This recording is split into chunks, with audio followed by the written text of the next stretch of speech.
Haleluya, shalom saudaraku. Saudara, kita belajar dari kemarin tentang logos.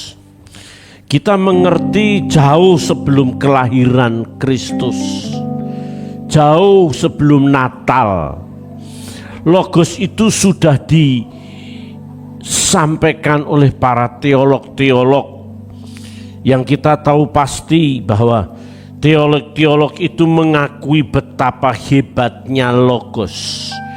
Logos itu inisiatif ilahi, perkataan ilahi, konsep supranatural yang membuat bumi dan langit itu connectingnya ada di logos. Ada banyak orang tidak memahami logos tapi banyak ngomong logos. Tetapi kita akan belajar dengan secara presisi, valid dan akademis tentunya, dan anointing. Kita harus mengerti pasti bahwa logos itu adalah imaterial, transenden dan ilahi. Jadi dalam pelajaran kristologi, karena Kristen itu mesti harus kristologi, kristosentris. Karena Allah menyatakan bahwa pewahyuan secara global bukan lokal. Lokal dimulai daripada Israel, monoteisme, ini juga monoteisme. Monoteisme Yahweh, Elohim Yahweh yang dikenal, diketahui dan jelas-jelas nyata namanya di Israel adalah Elohim Yahweh. Minggu lalu kita belajar mengapa tidak sejak awal diperkenalkan tentang Allah Bapa, Allah Anak dan Allah Roh Kudus. Itu pasti nanti confused, bingung, ada banyak dewa-dewa, ada banyak Allah, ada banyak patung-patung, dan itu berseliweran di Kanaan. Maka dari politeisme menjadi hedonisme dan kemudian menjadi monoteisme. Artinya bahwa kita tahu pasti dan mengerti betapa Allah itu dahsyat. Tidak ada Allah lain selain Allah Israel. Allah yang benar, Allah Israel. Allah yang menciptakan langit dan bumi itu hanya satu, Elohim Yahweh. Itu tepat 100% dan itu tidak boleh dibantah. Itu pilar daripada keilahian Tuhan, entitas Tuhan, itu monoteisme, pilar, dan itu tidak boleh berubah sampai perjanjian baru. Yesus juga mengajarkan monoteisme. Paulus mengajarkan monoteisme. Monoteisme itu apa? Monoteisme itu Allah yang satu, bukan Allah yang tiga, triteis. Dan bahayanya ketika seseorang mengatakan Allah Bapa, Allah Anak, Allah Roh Kudus, itu seolah-olah tiga Allah, triteis, walaupun ujung-ujungnya ada satu hakikat. Tetapi saudaraku, kalau Allah itu 100%, Bapa 100%, Yesus 100%, Roh Kudus 100%, ya itu jadi 300%. Tetapi sebenarnya tidak seperti itu. Kita mengakui tentang Allah Bapa, Allah Anak, Allah Roh Kudus, itu kata mereka. Tetapi kita berkata Allah Bapa, Putra Tunggalnya Yesus Kristus, dan Roh Kudus.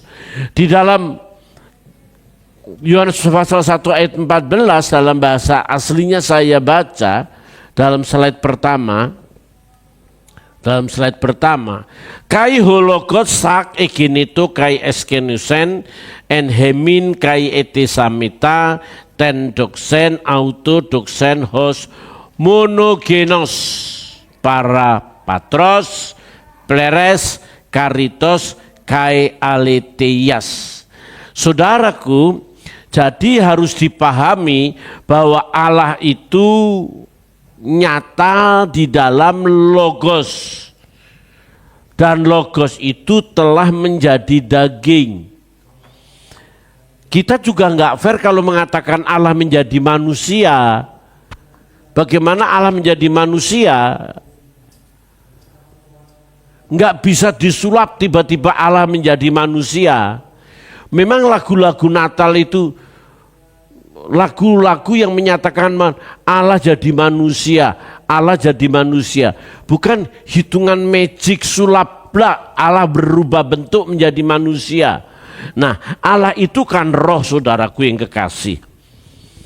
Allah yang roh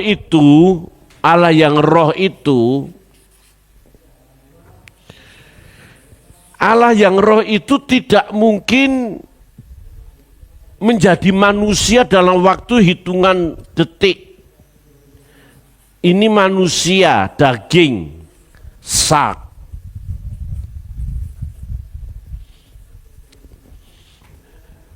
Kenapa di GSKI seolah-olah nggak percaya Allah jadi manusia?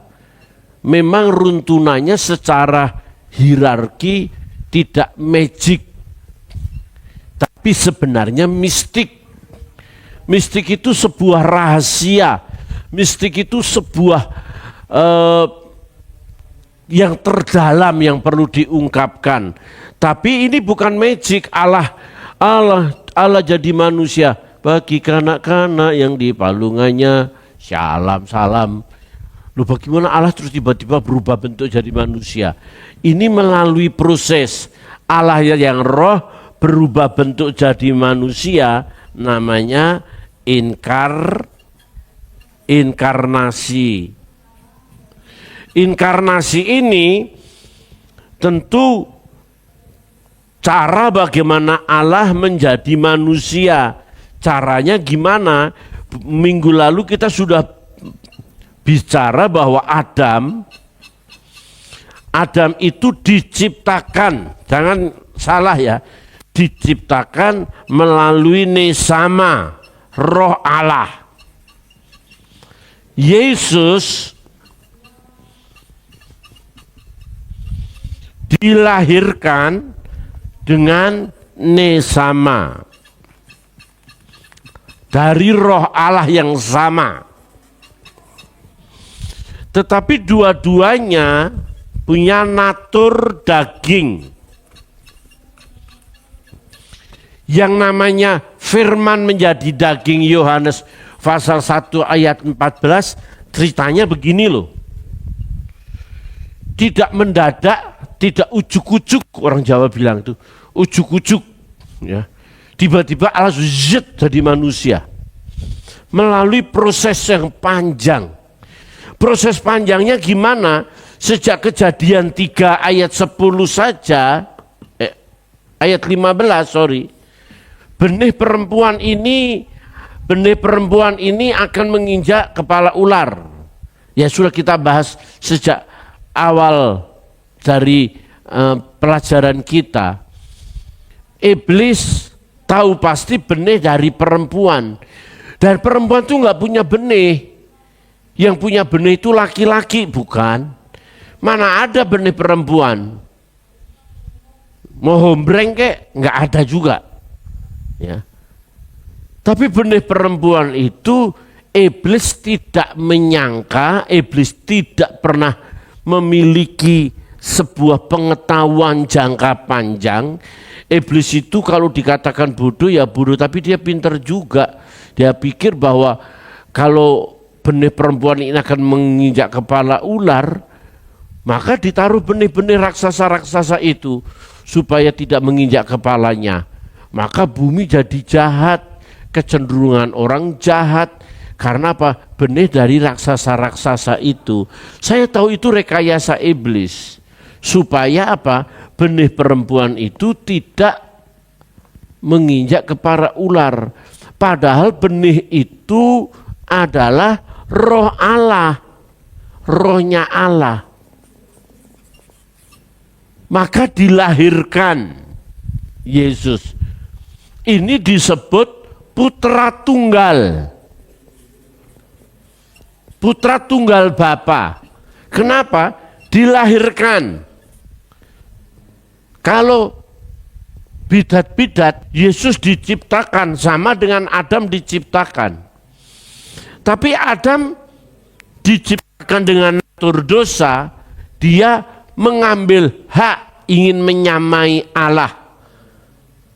Dia tidak mengkenosiskan diri, karena kenosis itu salah satunya merampas, salah satunya mengambil. Maka harus diakui iblis menang atas Adam. Ini Adam pertama adalah benih yang mendatangkan kebinasaan. Tapi Yesus Kristus itu benih yang mendatangkan keselamatan. Maka Yesaya pasal 9 ke 6 mengatakan kepada kita, seorang anak akan dilahirkan, seorang putra dilahirkan, lambang pemerintahan ada di atas baunya, namanya disebut penasihat ajaib, Bapa yang kekal, dan Raja damai. Ya. Kenapa Bapa yang kekal? Ini Adam, bapa kebinasaan. Bapaknya orang binasa ini Adam. Bapaknya orang yang selamat itu Yesus. Maka mau tidak mau, bisa tidak bisa, gereja harus Kristus sentris. Karena Allah sendiri mengatakan bahwa Dia merendahkan diri sampai mati, namanya ditinggikan, namanya dimuliakan, nama di atas segala nama, Tuhan di atas segala Tuhan, Raja di atas segala raja. Kalau menyembah Yesus, karena memang Yesus ditinggikan, ketika kita menyembah Yesus, kita memuliakan Allah Bapa. Ya.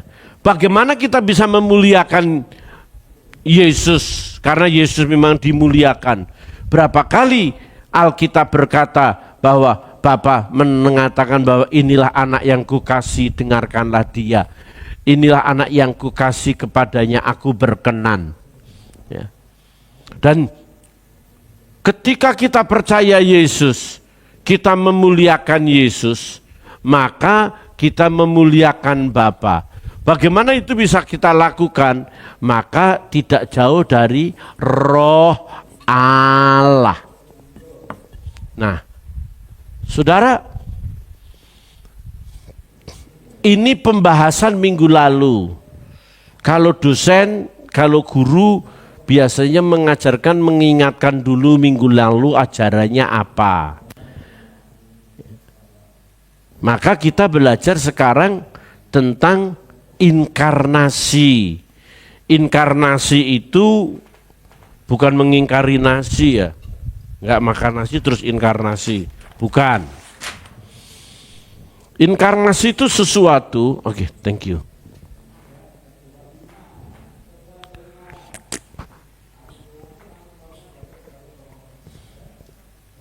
Ya, memang saudaraku ada sesuatu yang sangat paradok. Satu paradok ini artinya Allah yang roh ini sak daging. Firman itu menjadi manusia. Saudara tahu perkataan firman? Firman itu kan logos. Firman. Firman ini perkataan saudara. Firman ini perkataan, ngomongan. Ngomongan saya sama ngomongan pejabat pemerintah beda. Ngomongan sama presiden sama-sama ngomong sih, tapi kuasanya berbeda. Kalau seandainya Presiden Amerika Donald Trump berkata, serang Iran, seolah-olah perkataannya itu punya kaki, perkataannya itu punya kuasa, perkataannya itu cepat bergerak, maka ketika dia berbicara serang Iran, maka jajah tempur segera bergerak, jajah tempur segera ngebom. Tapi kalau saya ngomong serang Iran sampai jontor, tidak ada kuasa. Loh, itu presiden loh, Indonesia, presiden Amerika loh. Kalau Benyamin Netanyahu ngomong serang Hizbullah, maka seluruh kemampuan Israel bergerak. Maka dalam Yesaya pasal 55 kalau tidak salah mengatakan bahwa firmanku tidak akan kembali dengan sia-sia. Jadi perkataan Tuhan itu punya jiwa, perkataan Tuhan itu punya kaki, perkataan Tuhan itu punya kuasa, perkataan Tuhan itu punya kemampuan untuk bergerak. Ya.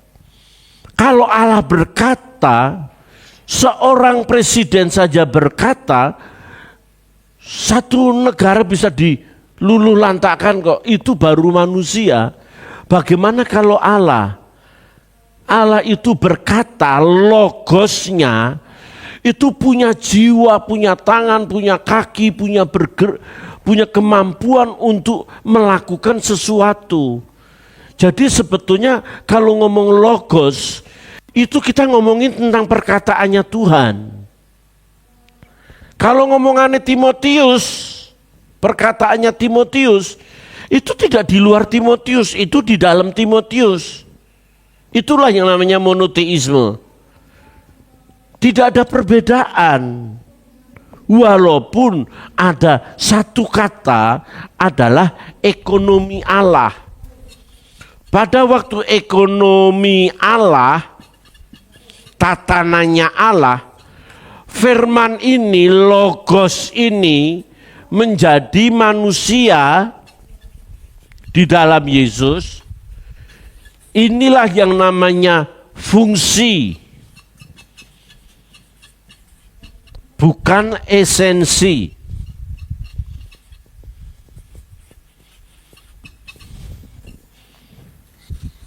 Saudara, pelan-pelan saudara. Memang terjadi perbedaan jauh, ini imanen. Ini supranatural. Supranatural. Ini sesuatu yang ilahi. Ini sesuatu yang roh. Karena yang ngomongkan Tuhan, perkataannya Tuhan.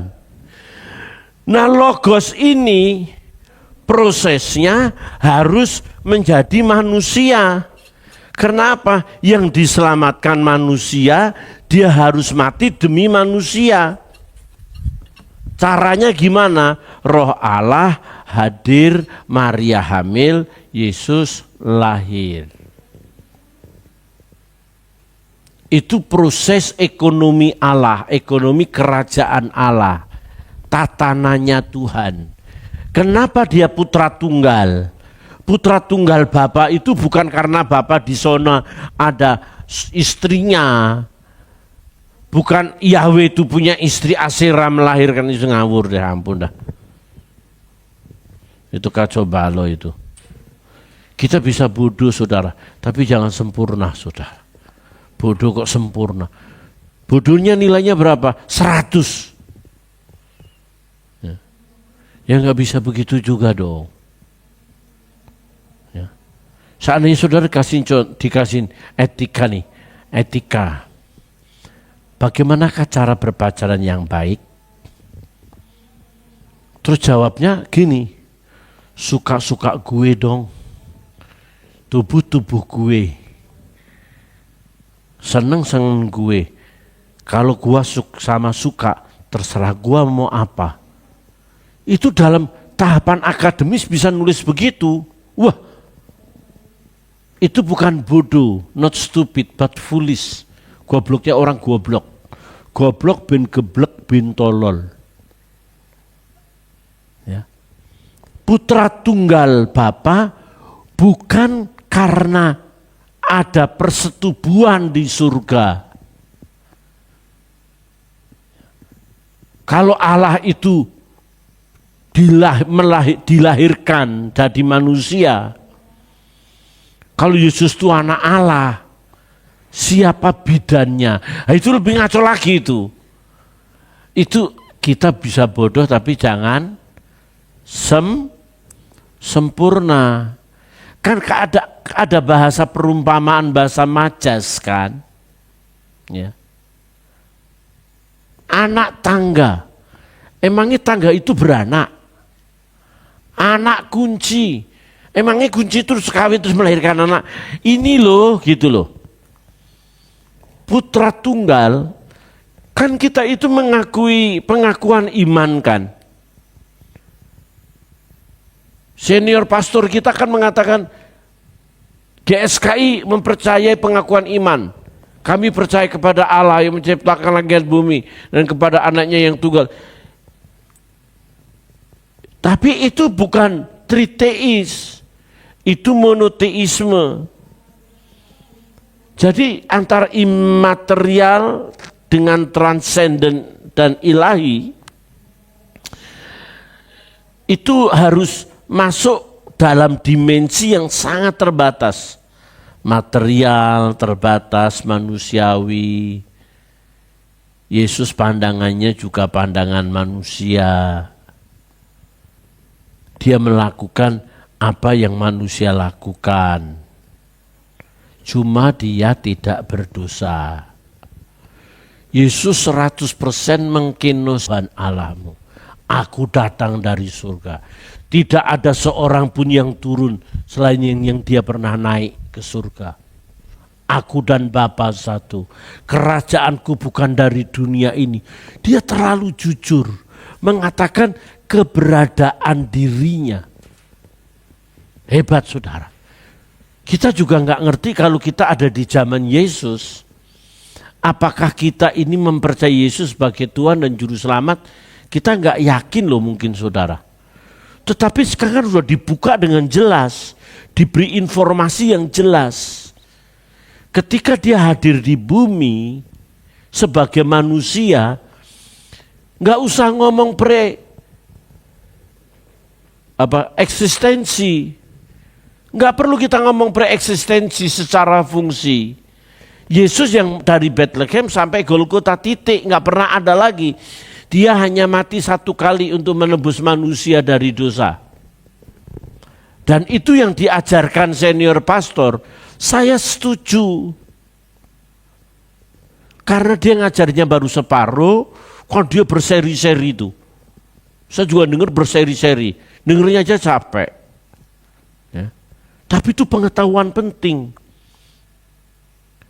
Nanti kalau selanjutnya, pasti nyampe ke fungsi. Esensi dan fungsi, de facto dan de jure. Udah jelas-jelas dari dulu Yesus itu udah dinubuatkan kok. Dari dulu dia akan dilahirkan. Bethlehem akan lahir bagimu seorang bayi yang tahta kerajaannya. Waduh, udah di ngomongin. Tetapi harus diakui, logos tidak terus menjadi logos, ngomongan Allah tidak menjadi ngomongan Allah. Jadi egeneto itu menjadi daging, menjadi Yesus Kristus. Nah persoalannya yang dimasalahkan, kalau Yesus itu firman, ya pantesan dia tidak bisa berdosa. Padahal dia bisa berdosa. Nah pertanyaannya, kapan logos itu menjadi firman, logos itu menjadi daging, sak. Ini dagingnya daging manusia ya, jadi manusia. Logos menjadi manusia. Pertanyaannya kapan? Apa pada waktu Yesus lahir sudah jadi logos? Kalau dia udah jadi logos, firman, kita nggak bisa nyontoh dia, orang dia ju firman kok. Maka istilah senior pastor mengenakan kata mengenakan firman. Nah ini susah ini, dicari juga nggak ngerti. Ini hanya orang pintar yang bisa ngomong begini. Coba dicari mengenakan firman mana ada ya. Bagaimana mengenakan? Mengenakan itu dinyatakan bahwa ini seluruh keberadaan Allah, Elohim, kemampuan kuasa Elohim itu dipenuhi. Jadi Yesus adalah kepenuhan Allah. Waktu kepenuhan Allah, kita juga dipenuhi. Dipenuhi oleh Allah. Maka Yesus berkata, roh Allah ada padaku. Dia step by step, nggak ucuk-ucuk numplek-plek, nggak begitu. Hari demi hari Yesus mengenakan firman. Walaupun secara de jure dia itu firman. De faktonya dia manusia yang penuh kelemahan, bisa berdosa, bisa jatuh ngikutin kemauan iblis, tidak perlu disalib, tidak perlu dipaku. Waduh itu saudaraku yang kekasih. Mengerikan sekali saudara. Mengerikan sekali. Dan Yesus bergetar loh secara daging. Dia bergetar, dia ngalami bahwa dia melihat dirinya akan menderita sedemikian rupa. Maka stressing dia stres bener itu saudara.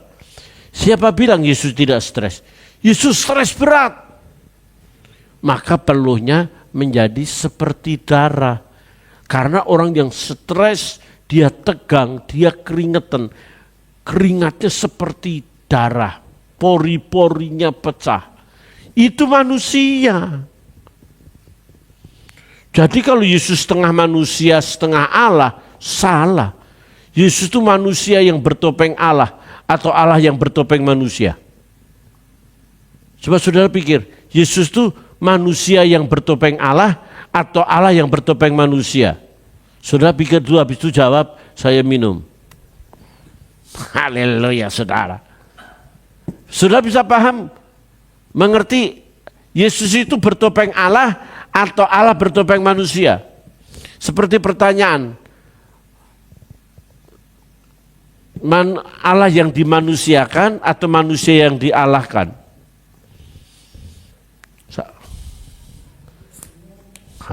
Mikir, tak lontong, mikir. Gak tahu hari ini kok saya demen jadi haus sekali saudara. Yang betul Allah bertopeng manusia atau manusia bertopeng Allah? Atau dua-duanya salah? Manusia bertopeng Allah. Ngeri kali kau.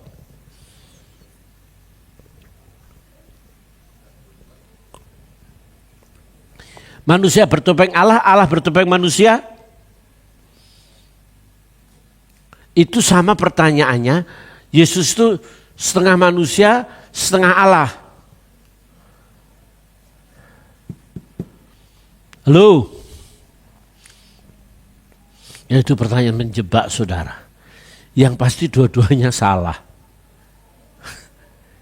Yang pasti bahwa Yesus itu manusia 100%. Karena logos itu menjadi daging.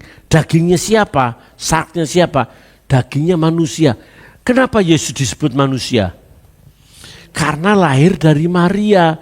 Maria itu manusia. Kemanusiaan Maria diambillah. Karena dia roh Allah, maka dia putra Allah. Anak tunggal Bapa. Kenapa selalu ada istilah anak tunggal Bapa? Kan di sana kan nggak ada perkawinan kan? Anak tunggal Bapa, karena logos itu, perkataan Allah itu menjadi daging. Jadi sebetulnya Yesus itu secara de jure Ya perkataan Allah, logos. Tapi dalam tatanan kerajaan Allah, fungsi kerajaan Allah, Yesus itu berfungsi menjadi manusia untuk menyelamatkan manusia, mati sebagai manusia dan membawa manusia kepada Allah. Maka lebih banyak kita menjadi anak Allah, bukan anak Tuhan. Karena Allah itu menjadikan pribadi Yesus itu kurios Tuhan. Tuhan sama Allah beda enggak? Ya beda. Bedanya apa? Lah dulu itu Yahweh, Elohim, ya itu nggak bisa disentuh manusia. Elohim itu kan ilah-ilah bangsa Kanaan, Elohim. Udah terlalu jauh dia. Maka dia menciptakan Tuhan, dewa-dewa. Maka Allah menjadikan Yesus adalah dia Tuhan di atas segala Tuhan. Kurios. Kita ini juga bisa menjadi Tuhan. Menjadi penguasa. Kalau seandainya anggap aja lah Patrick menjadi direktur 10 perusahaan bank. Dari Bank Miun sampai Bank Bangtut contohnya. Ya. Dengan karyawan 1000 karyawan, 10 bank. Maka dia menjadi kurios, menjadi tuan. Menjadi Tuhan, menjadi pemimpin bagi seluruh karyawannya. Big boss, Tuhan, kurios yang menguasai, tuan tanah. Ya, ini orang bank. Semua orang tunduk karena memang dia tuan gitu loh.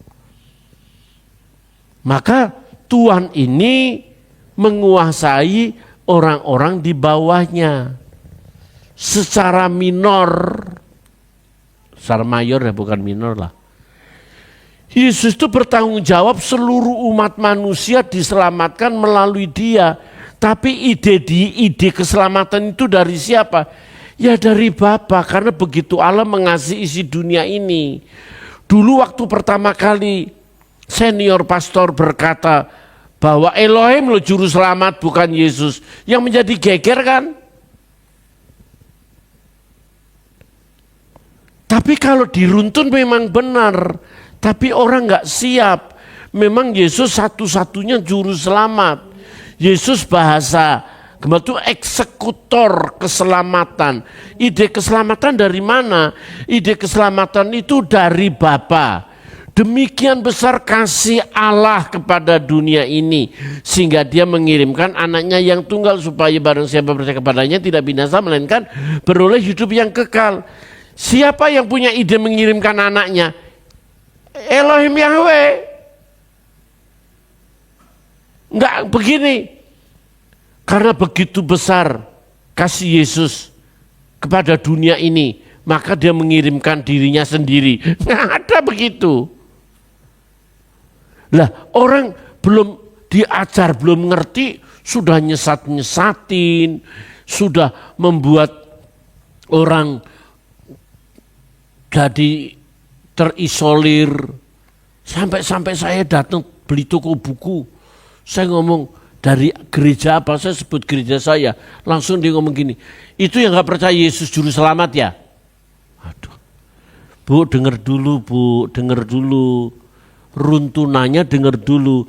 Seandainya ini kita makan nasi Padang, diceritakan bahwa nasi Padang ini sebenarnya bukan nasi dari nasi ini dari padi, habis padi digiling, habis digiling itu kemudian habis digiling maka ditanak pakai proses. Nah ini baru menceritakan prosesnya sudah dianggap sesat. Orang Batak bilang sesat kali kau. Ngaco itu sudah kasih. Jadi harus diakui bahwa Yesus itu manusia 100% dan keilahiannya 100%. Kenapa Yesus 100% dan keilahiannya 100%? Saya beritahu saudaraku yang kekasih. Roh Allah, identitas Allah Bapa mengirimkan anaknya melalui roh Allah. Nesama. Nesama ini Ruach HaKodes, roh Allah. Ruach HaKodes. Karena dia Allah, roh Allah, ya dia sebenarnya memang Allah. Anak monyet, benihnya monyet melahirkan monyet. Nggak mungkin benih monyet melahirkan serigala. Nggak mungkin. Benihnya manusia melahirkan manusia. Benihnya genderuwo melahirkan genderuwo. Bego. Mana mungkin bisa begini sih? Roh Allah ini diambil Allahnya. Secara de jure ya, saudaraku jangan salah. Jure. 100% dia Allah. Karena memang dari roh Allah, dari Nesama. Dari Ruach HaKodes. Allah. Jangan salah. Tapi dia pakai daging. Siapa dagingnya ini? Maria. Maria kan manusia daging, maka dia 100% manusia. Dia bertopeng manusia, bertopeng Allah? Tidak, dia manusia.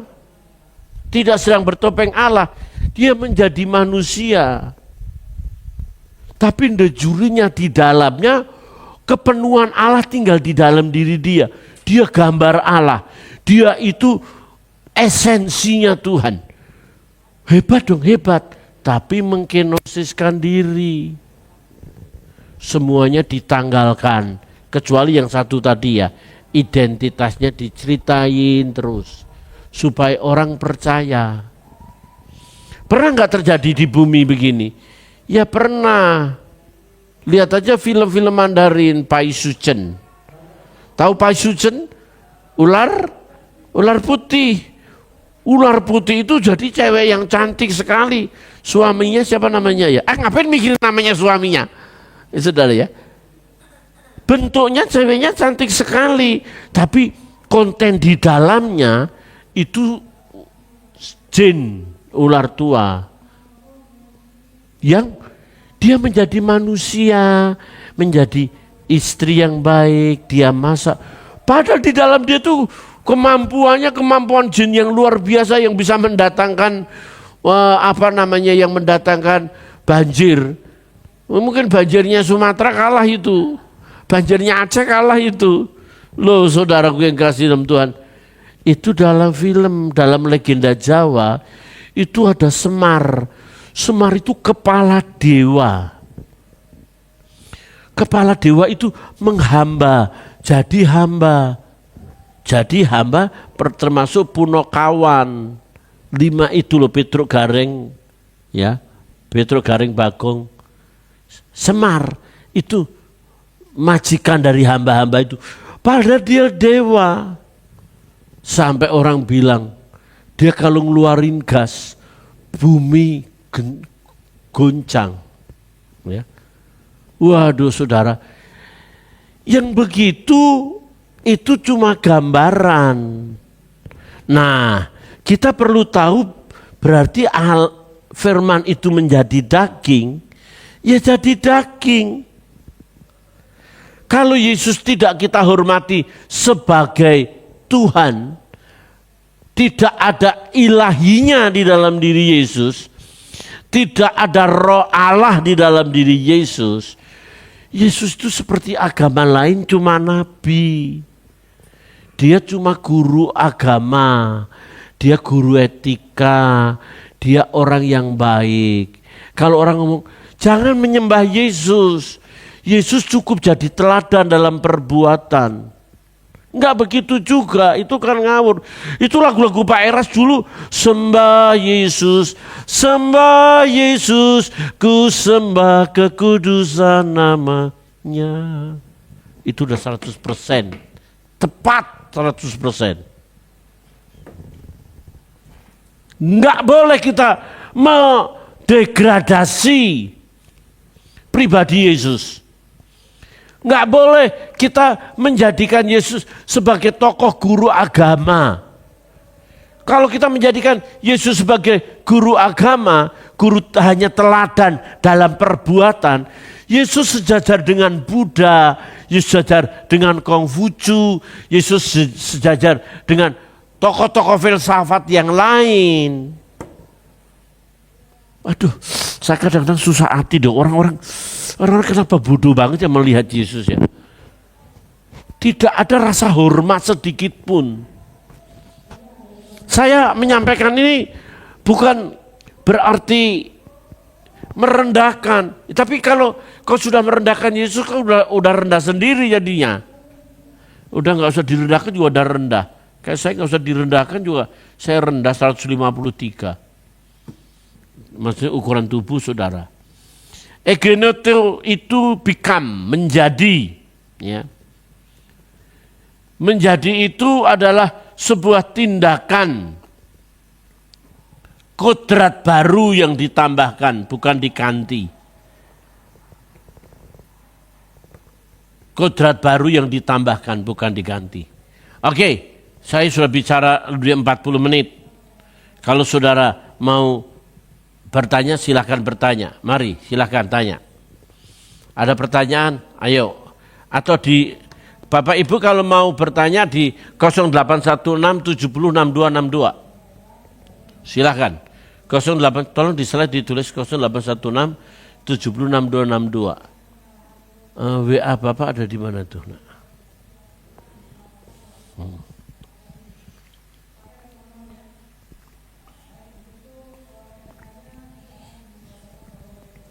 Oke, atau Bapak Ibu yang hadir mau menambahkan boleh. Patrick ada pertanyaan? Udah jelas Patrick? Mengerti? Yang jelas yang mana?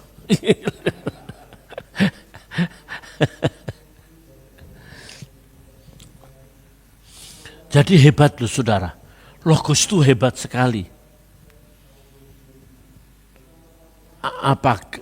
Apalagi saudara, ketika saudara percaya bahwa kita bisa menghidupi logos itu dengan cara kita mengkonvert perkataan itu, diubah dalam tingkah laku, dalam perbuatan. Kenapa kita mengatakan evolusi monoteisme? Evolusi monoteisme artinya karakternya itu turun kepada kita semakin baik. Bukan orang percaya monoteisme ngomong Yahweh tapi jahat. Ya. Itu monoteisme apaan itu? Kan tujuan monoteisme itu satu, supaya orang bisa menjadi seperti Yesus. Seperti karakternya Tuhan. Menjadi manusia Allah. Kan Allah menjadi manusia supaya manusia bisa menjadi manusia Allah. Kebalikan itu saudara. Allah menjadi manusia supaya manusia bisa menjadi seperti Allah. Aduh, itu indah saudara. Indah. Sudah ada pertanyaan kah? Kalau belum ada, kita lanjutkan selanjutnya. Oke, Bapak Ibu sekalian, di slide kedua. Iya, kalau ada pertanyaan boleh silahkan. Slide kedua nak. Ya, kita menganalisis teks-teks tertentu dan berkaitan dengan langsung dengan konsep keilahian Yesus Kristus dalam kekekalan yang dipermasalahkan oleh para penganut Arianisme dan saksi-saksi Yehova. Kita nggak usah bahas itulah, saksi Yehova, Arianisme nggak usah ada. Dia meragukan keilahian Yesus. Yesus itu hanya bertopeng Allah yang bertopeng manusia. Atau manusia yang bertopeng Allah. Enggak, Yesus 100% manusia, 100% Allah. Jadi kita tidak boleh menghilangkan keilahian Yesus. Tidak boleh. Kalau kita menyembah Yesus, kita menyembah karena keilahiannya dia sebagai anak Allah, putra tunggal Bapa yang menjadikan kita anak Allah, yang menjadikan kita mengerti kehendak Bapa. Kalau mau pakai original name, Hasem, sang nama, namanya Elohim Yahweh. Ya tidak masalah kalau mau pakai original name. Tapi kan gereja-gereja grassroots, gereja-gereja Pentakosta pada umumnya dia mengakui bahwa Yahweh itu, Elohim Yahweh itu adalah pewahyuan perkenalan Allah, jati diri Allah untuk bangsa Israel dan progresivitasnya di dalam Bapa, Anak dan Roh Kudus. Maka mereka menggunakan Bapa, Anak dan Roh Kudus. Kecuali gereja-gereja mesianik, beberapa gereja ortodok yang masih menggunakan original name Elohim Yahweh. Ya tidak masalah, jangan merendahkan Elohim Yahweh, tapi kelakuanmu itu dilihat. Yowa Yahweh, kelakuannya kayak setan. Serupa Kristus. Serupa itu demut. Tapi kalau tidak demut, serupa Kristus, kamu kesurupan demit. Ya. Lah kesurupan demit itu kan udah kayak setan, lupa jati diri. Nah kenosis itu apa sih? Kenosis itu mengosongkan diri, tidak mengambil hak, merendahkan diri. Dan ciri hamba Tuhan, penilaiannya itu satu ukurannya, rendah hati. Ingat ya, rendah hati. Supaya apa? Kita mengkenosiskan diri. Nggak dianggap ya nggak apa-apa. Nggak dianggap, nggak dilihat. Ya nggak masalah. Kalau kita mengkenosiskan diri, kita merendahkan diri. Jadi kalau hamba-hamba Tuhan, kemarin saya bilang, banyak jongos itu berhati bos. Ya. Harusnya bos berhati jongos. Kita ini melayani, menyelamatkan jiwa, bukan menyelamatkan massa. Antara jiwa dan massa itu beda.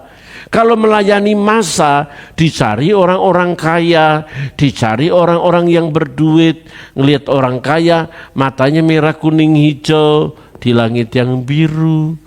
Kenapa? Karena melayani massa. Tapi kalau kita melayani jiwa, kita ribuan jemaat, itu bukan milik kita, itu miliknya Tuhan. Sedikit jiwa itu yang dipercaya Tuhan. Sedikit gak menjadi sombong, gak menjadi rendah diri, banyak gak menjadi sombong. Itu kan pernah ada pendeta Indonesia di China melayani, ditanya sama pendeta China, jemaatmu berapa bro? Jemaatmu yang kau layani berapa bro? Wah jemaat saya dihitung-hitung dengan cabang-cabang sudah kali hampir 1000 jiwa. Wih, dengan bangganya dia balik tanya, kalau bapak jemaatnya berapa? Itu pendeta Cina ngomong, kami ini jemaat di bawah tanah. Tapi itu bukan jemaat saya, itu jemaat Tuhan.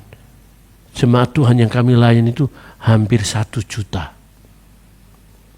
Baru 1000 aja udah sombong amat. 1 juta, humble. Bukan sambel pedes uah. Saudara, kenosis, ciri kenosis hamba Tuhan itu merendahkan diri. Jangan sombong lah saudara. Kan ajaran Holy Spirit itu seringkali cuma 2 ditekankan. Jangan jahat dan jangan sombong. Itu doang. Kalau kau jahat, kau akan mengambil keputusan-keputusan yang fatal. Lihat, keputusan-keputusan fatal itu keputusan-keputusan yang diambil oleh orang-orang yang jahat. Saudara bisa bayangkan tanda tangan untuk pembalakan hutan itu kan khusus untuk kekayaan, untuk segala sesuatu diri sendiri, dapat upeti dan lain sebagainya. Saya tidak menghakimi ya. Tapi saya melihat bencana, wah saudara, mengerikan banget. Ini bisa ribuan loh, dari 600 itu bisa naik terus loh. Bagaimana rumah dibangun dengan usaha berpuluh-puluh tahun dalam waktu satu hari. Yesus, karena apa? Keputusan orang-orang yang jahat. Saudara, itu orang-orang yang tanda tangan pembalakan liar, itu mati nggak masuk neraka, saudara. Itu mati masuk septic tanknya neraka, saudara. Septic tank neraka itu, saudara. Yang kedua,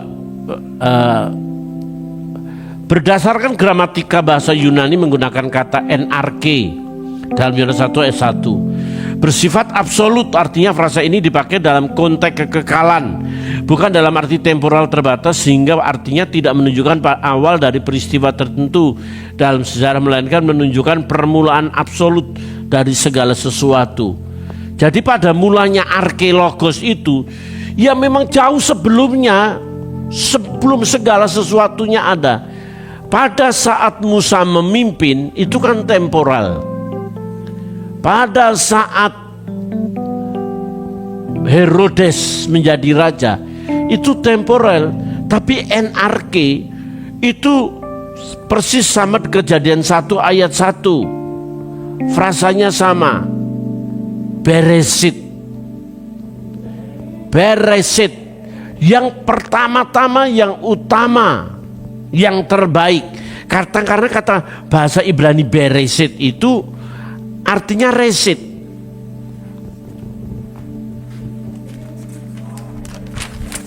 Saudara, beresit ini sama dengan arke. Logos itu arke kan. Ini Kejadian 1 ayat 1 dan Yohanes 1 ayat 1. Ini resit yang utama, permulaan segala sesuatu. Arke juga permulaan. Kalau Kejadian 1, beresit bara Elohim. Yang pertama itu Elohim. Tapi Yohanes 1 ayat 1 pada mulanya adalah firman. Pada mulanya adalah logos. Sama enggak? Pikir aja sendiri.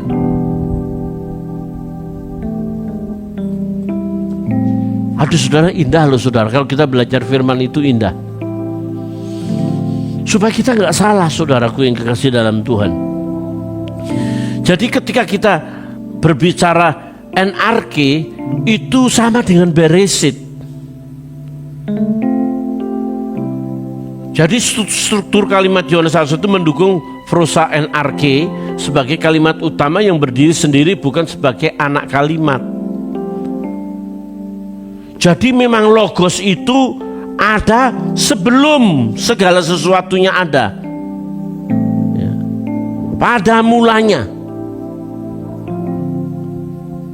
Allah menciptakan langit dan bumi. Kalau ini dibandingkan Matius 1 ayat 1, saudara, kita hari ini kan membahas firman itu menjadi daging. Ya itu Yesus lah. Kalau ini beresit bara Elohim, dia menceritakan ciptaan. Maka Matius 1 ayat 1 dia menceritakan Sang Pencipta.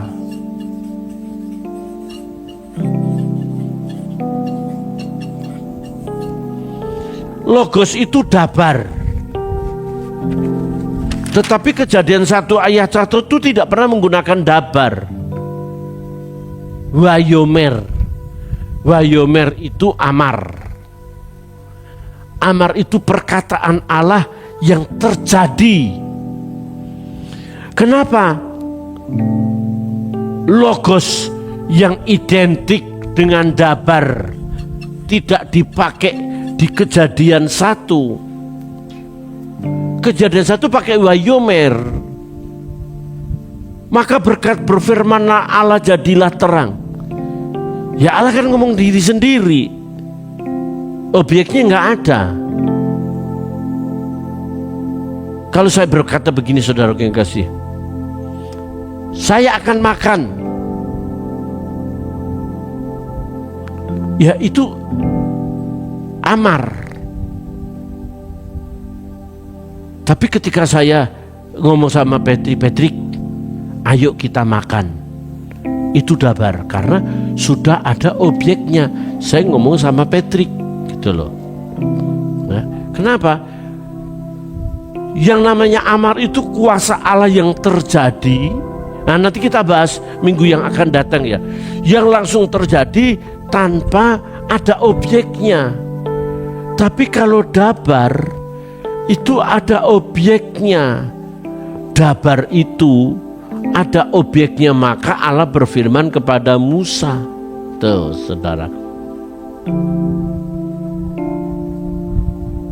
Kenapa Allah tidak menggunakan dabar? Karena kemahakuasaan Allah itu berbicara dengan lembut untuk hamba-hambanya. Dabar itu juga logos yang berbicara lembut buat orang percaya yang menyelamatkan. Dengan arti kata bahwa dia menyelamatkan kita dengan keberadaan yang penuh pengorbanan dari Yesus Kristus, yang dia adalah penuh kelembah lembutan. Oke, slide yang ketiga. Cepat, waktu kita masih 10 menit, 5 menit lagi, saudara.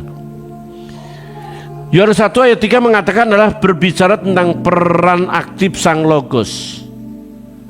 Bukan, masih slide yang ketiga, nak. Yohanes 1 ayat 3 adalah berbicara tentang peran aktif Sang Logos sebagai agen pencipta dari segala sesuatu. Kalimat Yohanes 1 dan 3 dapat dibagi dalam 3 klausa. Ya. Segala sesuatu diciptakan melalui dia. Secara gramatika kalimat segala sesuatu telah diciptakan melalui dia. Awal dia yang ngomong, Logos yang ngomong, adalah menegaskan bahwa di luar dia tidak ada penciptaan yang lain. Ya jelas, Allah sendiri yang ngomong, di luar dia gak ada pencipta. Menciptakan itu karya Allah. Iblis juga bisa mencipta. Dengan demikian, jika ajaran Arianis saksi Yehova adalah benar, maka pernyataan Yohanes dalam Yohanes 1 ayat 3a adalah salah. Karena sebenarnya ada 2 agen pencipta, yaitu agen pencipta yang pertama adalah Bapa, yang pencipta yang kedua Anak. Sedangkan agen pencipta yang kedua adalah Anak yang menciptakan segala sesuatunya. Ajaran Arianisme tidak memiliki dukungan tekstual dari Alkitab, justru sebaliknya tulisan Yohanes dalam 1:3 mengatakan bahwa segala sesuatu diciptakan melalui dia. Penggunaan kata panta tanpa artikel anartros dalam Yohanes 1 ayat 3a artinya adalah segala sesuatu justru. Nah, saya kepencet di sini. Jadi saudaraku, justru akan menjadikan kita memahami sebuah kebenaran penting untuk terus-menerus menyadari bahwa firman itu yang mencipta. Ya jelas, firman itu logos. Logos itu ngomongannya siapa? Ngomongannya Allah. Beda nggak dengan Allah?